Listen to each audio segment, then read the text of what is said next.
Saodat asri qissalari. Yahudiy olimlari. Shom tomonlarida Hazrati Musoning dinini qabul qilgan, ilm va ibodat bilan baravar shug'ullanadigan bilimdon yahudiy bor edi.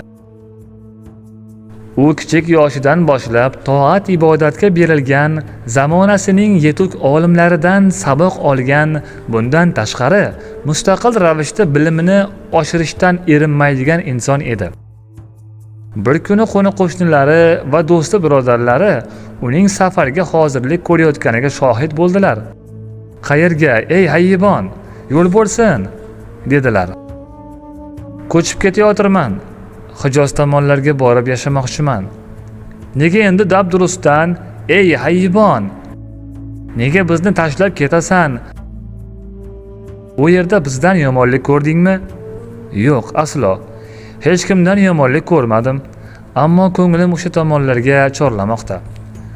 "Nima qilasan u tomonlarda? O'zing savdogar bo'lmasang?" "Gaplaringiz to'g'ri. Savdogar emasligim aniq. Ammo Alloh rizqimizni berar degan umidda ketayotirman." Hayyibon shunday deb ular bilan xayrlashdi. Ertalab tong saharda bir oiladan iborat kichik karvon yo'lga chiqdi. Yo'lovchilar ilgarilagan sari qadam-baqadam iqlim o'zgarar, yam-yashil Shomning o'rniga onda-sonda xurmozorlar uchraydigan voqealar kela boshladi. Bir necha kunlik yo'ldan so'ng xurmozorlar ham ko'rinmay qoldi. Shomning latif iqlimiga moslashgan oila kutilganidan ham uzoqqa cho'zilib ketdi. Yo'llardan ba'zan kelajakka umid bilan qarab, ba'zan tushkunlikka tushib ilgarilab borardi.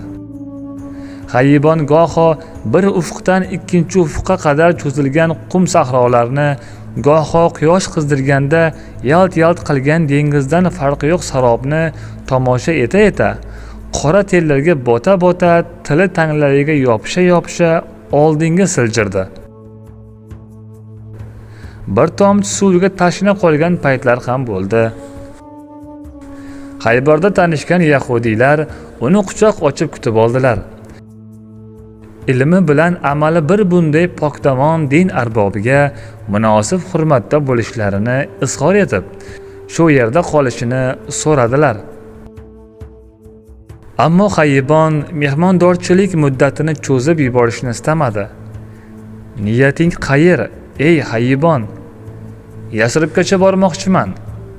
Bu yer Yasribdan ko'ra xushmanzara, xush havo, tuprog'i unumdor." "Shunday bo'lsa ham niyatimiz qat'iy, ketmasak bo'lmaydi." Birozdan so'ng karvon yana yo'lga tushdi. Bani Qurayza yahudiylari bir kuni mahallalarida Hayyibon ismli bir olimni mehmon qildilar. Shomdan kelayotgani, Yasribda makon tutmoqchi ekanligini gapirdi u. "Mana Yasrib, qo'l uzatsang yetadigan masofada, chindan ham Yasribga juda yaqin qolgan edi." Ularning orasida qolish taklifiga rozi bo'ldi. Ko'pdan beri istagan joyiga kelgan edi. Lekin bu yerda nima qiladi? Ilmini oshirish uchun kelmagan axir. Chunki bu yerda Shomdagidan zo'rroq olimlar yo'q edi. Bu yerda mulki ham yo'q edi. Savdogar emas edi. Ilmi va axloqini ko'rgan yahudiylar unga yer, bog' ham ajratib, ekin ekib ro'zg'or tebratishga imkoniyat yaratdilar. Hayyibon tinmay o'qib, ibodat qilib, ibratli hayot kechira boshladi. Qurg'oqchilik mavsumi kelganda yahudiylar uning huzuriga to'plandilar. Yomg'ir duosiga chiqishini so'radilar. "Yo'q, bu ishni qila olmayman. Avval muhtojlarga sadaqa berishingiz kerak." "Qanchadan beramiz?" "Bir miqdor xurmo yoki 2 miqdor arpa." U istagan miqdorda muhtojlarga sadaqa tarqatildi. Shundan keyin ular bilan birgalikda yomg'ir duosiga chiqdi. Yalinib, yolvordi. Janobi Haq yomg'ir yubordi. Yana bir necha bor yomg'ir duosiga chiqildi. Har safar xalq sevinch bilan qaytdi. Bir kuni Hayyibon kasal bo'lib qoldi. Ancha qarigan, vujudi ham holdan toygan edi.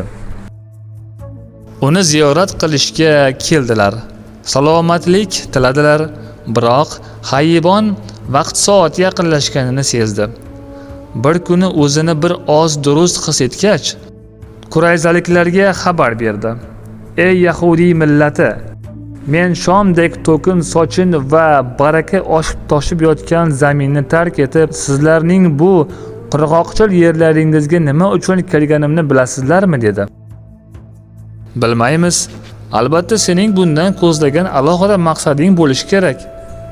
Bu yerga yaqin orada yuborilajak payg'ambarni kutish uchun kelgan edim. Zero Yasrib uning hijrat qilib joylashadigan vatanidir. Bu paytgacha unga payg'ambarlik vazifasi berilar, men ham uning diniga kirib saodat toparman deb umid etdim. Biroq umrim poyoniga yetganini sezib turibman. Unga yetishish menga nasib bo'lmas ekan. Shuni yaxshi bilib qo'yingki, uning payg'ambarlik vazifasini olishiga juda ham oz vaqt qoldi. Sharpasi boshingiz ustida turibdi desam, sira yanglishmayman. Unga ishonib dinini qabul etishda boshqalar sizlardan o'tib ketmasin.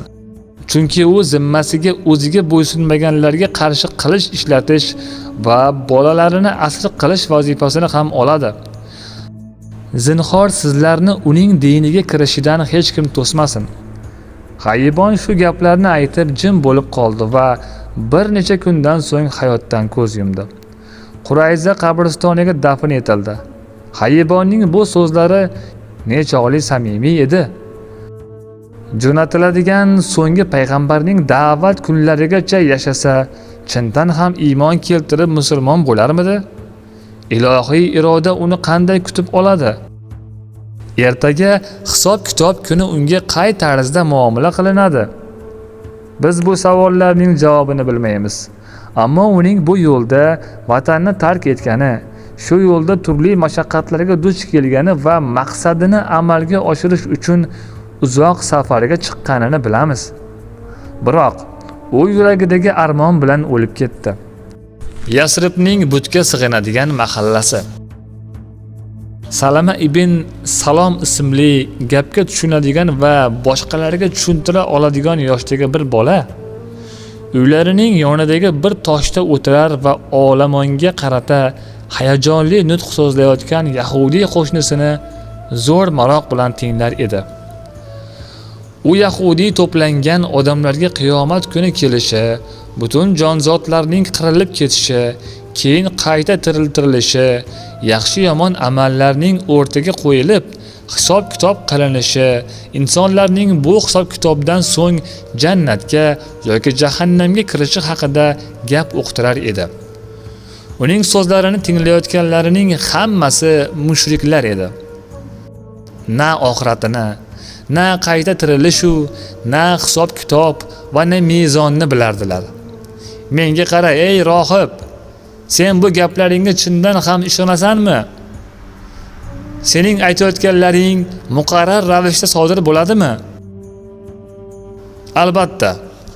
Ya'ni ichida jannat va jahannam mavjud bo'lgan bir olamda insonlar qayta tiriltirilib, hisob-kitob qilinadi.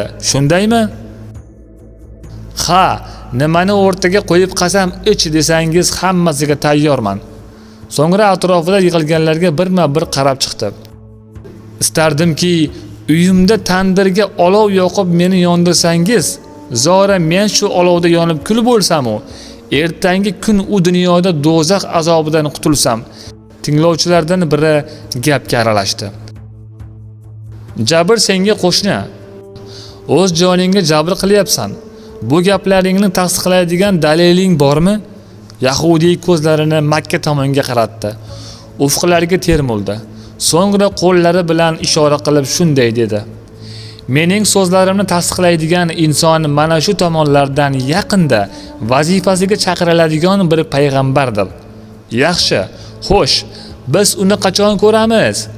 Yahudiy bu daf'a eshigining oldida o'tirgan Salama ibn Salmonni ko'rsatdi. Mana shu bola balog'atga yetsa ko'radi. Bu so'zlar Salamaning ongiga muhrlanib, uzoq yillardan keyin ham unutilmaydigan bir xotira bo'lib qoldi. Bir kuni Yasribning yerli aholisi bo'lmish mushriklar bilan yahudiylar orasida kichik bir kelishmovchilik chiqdi. Mushriklar ko'p edi. Aslida qo'rqoq bir millat bo'lgan yahudiylarning ko'pdan beri popugini pasaytirib qo'yishgan. Ular lom-lum demaydigan bo'lib qolgan edilar.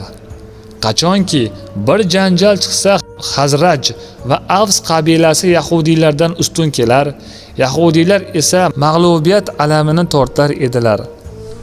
Bir kuni sizlarni adabingizni beramiz, ey Yasrib xalqi, deyishardi yahudiylar.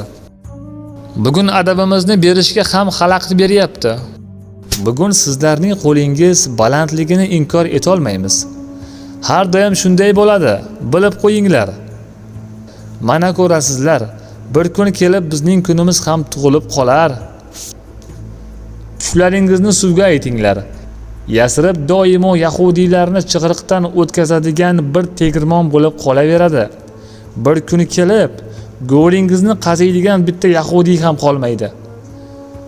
Unisi hali noma'lum. Biz kutayotgan payg'ambar kelsin, o'shanda kim g'olib u, kim mag'lub bo'lishi ayon bo'ladi. Ko'rasizlar hali, sizlar bilan boshqacha hisoblashamiz. Ot va Iram qavmlari kabi yo'q bo'lib ketasizlar. Yahudiylarning nimaga shama qilayotganini tushunib yetmagan mushriklar qo'pol muomalaga o'ta qoldilar. Ana, daf bo'linglar bu yerdan, la'nati yahudiylar.